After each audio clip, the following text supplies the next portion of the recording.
You're in so much pain, huh? I am. Yeah. Spider-Man fans, I don't know what is happening. I think Sony has officially lost it. We gave them too much of our money from Spider-Man No Way Home. I have no idea why, but as of me making this video and releasing it out to you guys, Morbius is still about a week away from its public release, but Sony and the people involved with Morbius have decided to say, screw all of that, we're gonna answer all your spoilerish questions about Morbius and how it connects to the larger Spider-Verse. That includes basically ruining the post-credit scene. I am not kidding right now. Bully Maguire must be the CEO of Sony right now because he's just letting everything slip left and right. So exactly what I'm going to be doing here for you guys in this video is, yes, the director of Morbius has gone ahead and done an interview answering some questions about how Morbius connects to the Spider-Universe. Some of these were like tipping on the edge of spoiler territory, but then like the final couple questions is just flat out ruining the post-credit scene. So you could say most of this video is spoilerish. I'm telling you, Sony themselves and the director are willing to just give this information out publicly before the movie's released,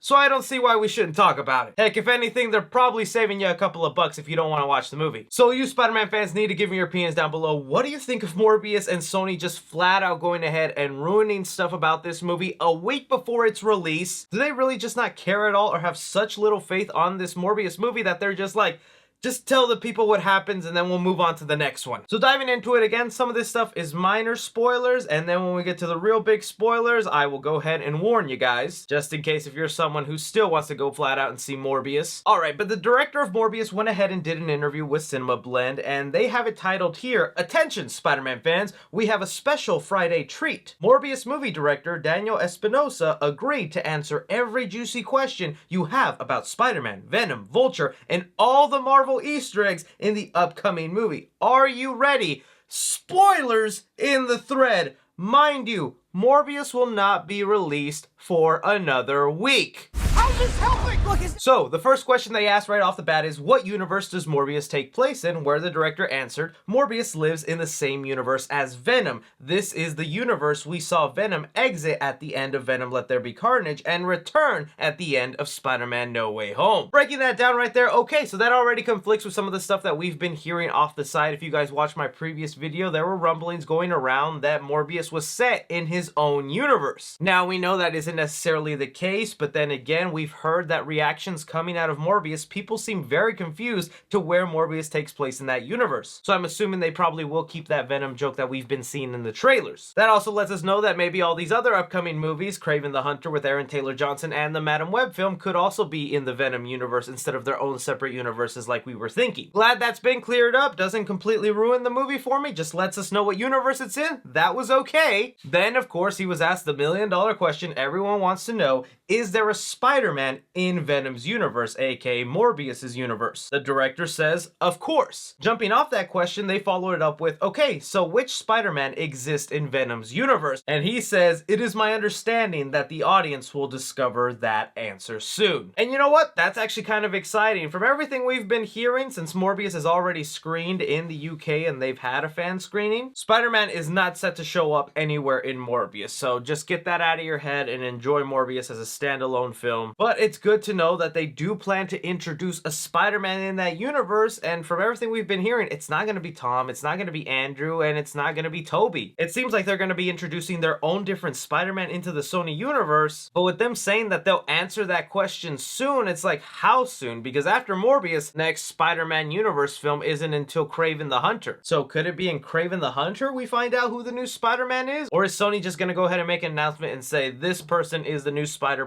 of the Sony universe? I'm still holding out hope that it's Toby or Andrew, but there is a Spider-Person out there, and all we know is that they're eventually going to tell us who, but it's not going to be in Morbius. And then he was asked some schmancy-pancy question about Morbius's powers and how they work in the movie, and this is like a prime example about what I meant. Sony, you are treating the Morbius movie like a dangling of the carrot of Spider-Man Connections, that literally this question in the entire thread is the least liked and interacted with fans because they could care less about Morbius right right now and that universe because you have based this entire movie off showing off Easter eggs and a grand connection to Spider-Man that we now know is barely there. But from there is where we move on to the questions that I do just want to warn you guys, these are now the very spoilerish answers to what will be happening by the end of Morbius. Basically ruins the post-credit scene. So if you're still someone who plans to go see Morbius and doesn't want to know about that and at least wants to have one surprise in the film, come back and watch this later. So now with that out of the way, I'm just gonna go ahead and say it. Like I was telling you guys, they had a fan screening over in the UK, and just like with what happened with Venom Let There Be Carnage, the post-credit scene was let out to the public. Everyone now knows what the final two scenes are. I was doing my best just to avoid all of it because I know I'm gonna see Morbius either way, and I would like to have at least one surprise in the movie, but with this interview and literally everyone else just posting it online, it got ruined for me. And seeing how Sony and the director really don't care to spoil this for the audience a week before release, I'm going to talk about it. So to understand this next question, I'm going to describe to you now the post-credit scenes. The first one starts with a purple space time rift at the end of No Way Home, as everyone gets pulled out of the MCU to other universes. Adrian Toomes, that's Vulture, gets pulled out from the MCU to whatever universe Morbius is set in. He appears in a prison. He gets investigated on because he just appeared in a cell like that. They release him because he didn't do anything in this universe. And then that's the end of the first one. Fits in line with what we've been hearing. All the Michael Keaton scenes in Morbius have been all moved to the post-credits, and he will not be showing up throughout the film. And then the final stinger here, which is all sorts of crazy, they say the second one starts with Morbius driving in a car, then Vulture flies. And yes, he has the suit. To him saying he wants revenge on Spider-Man, Morbius accepts, setting up the Sinister Six. And I want to tell you guys just how frustrated and angry this makes me that Sony decided to do this. Why are you doing this to the Vulture character? You know how much potential of a good story now you had with Vulture coming back possibly in Spider-Man 4 with Tom Holland? Because remember, the spell at the end of Spider-Man No Way Home made it so that Adrian Toomes, the Vulture, remembers Spider-Man,